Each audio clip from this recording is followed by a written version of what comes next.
Okay. Well, somehow I've lost my little. There it is. All right, I think we're good. So JFrame2 really doesn't have any differences to it other than it's got a set default look and feel method call on the JFrame object.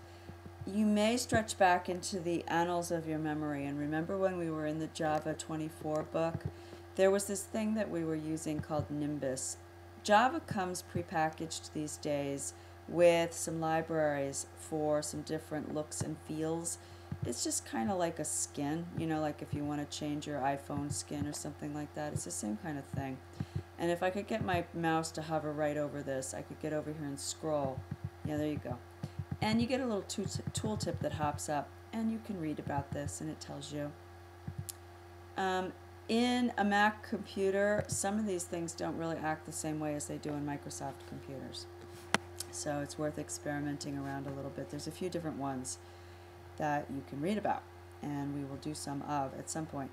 Now, over here with JFrame3, you might look down on our dock and see that the jar files for the JFrame2 and the JFrame1 are still open and deployed. They didn't close when we X'd out of them. Why? Because we need to provide a courtesy exit on close, okay?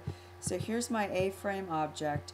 I'm going to set the default close operation, which is a method that I can call on the A-frame object.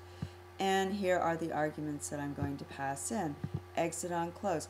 Well, why would you want to do this? Why wouldn't you just want it to exit when you X out? Well, the reason for this is because sometimes you'll be filling out a form or something like that online, and you'll think of like one more thing you needed to fill out, only you X'd out of the stupid thing. If you, well, that's getting a little obtuse here, but it really, I'm not explaining this well at all because it's like 7:44 at night and I'm trying to get this done, and I was so close to being able to explain this for you guys. Think about it this way. Sometimes you need to have operations running that people are going to return to and different windows open in different interfaces. You might want to fill some more information in on one form and then return to another form.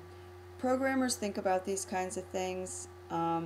It's just kind of a courtesy, a little courtesy to have an exit on close in there so that you don't end up having things running on somebody's computer when you really did in fact want them to close. All right, enough said about all that. If we head over to JFrame, well, no, let's end our little screen recording, and then we'll make another recording for the next topic.